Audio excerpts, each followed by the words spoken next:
নিজেকে নিয়ন্ত্রণ করার বা সেলফ কন্ট্রোলের জন্য একটা পরামর্শ আমি দিতে চাই আজকে ইনশাআল্লাহ। একটা উপায় বলতে চাই। সেটা হচ্ছে আমাদের ধরেন দুঃখ, বেদনা, হাসি, আনন্দ সবকিছুর ক্ষেত্রে ব্যাপারটা হয় কি?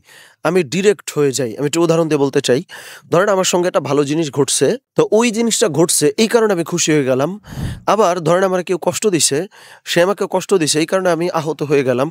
এই যে ব্যাপারটা ডিরেক্ট, এই ডিরেক্ট না হয়ে মাঝখানে আল্লাহ সুবহানাহু ওয়া তাআলাকে ফিল্টার হিসেবে রাখবেন। আমি উদাহরণ দিয়ে বলি। ধরেন আপনার সঙ্গে একটা ভালো জিনিস হইছে। এইটা আল্লাহ আমার সঙ্গে ঘটিয়েছে সেইজন্য আলহামদুলিল্লাহ।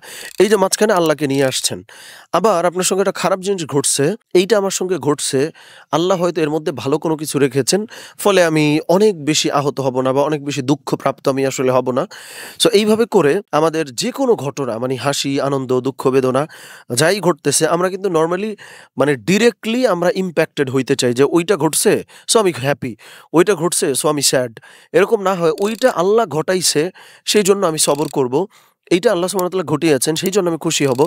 সো মাঝখানে ফিল্টার হিসেবে আল্লাহ সুবহানাহু ওয়া তাআলাকে রাখা, ডিরেক্টলি কোনো কিছুতে প্রভাবিত হয়ে না যাওয়া। সো এইটা করলে অনেক সময় আমরা যে আহত হয়ে যাই বা কষ্ট পেয়ে যাই, এইটা অনেকাংশে দেখবেন ইনশাআল্লাহ কমে আসবে। এবং প্রকারান্তরে আমরা কিন্তু নিজেকে আসলে কন্ট্রোলই করতে পারবো।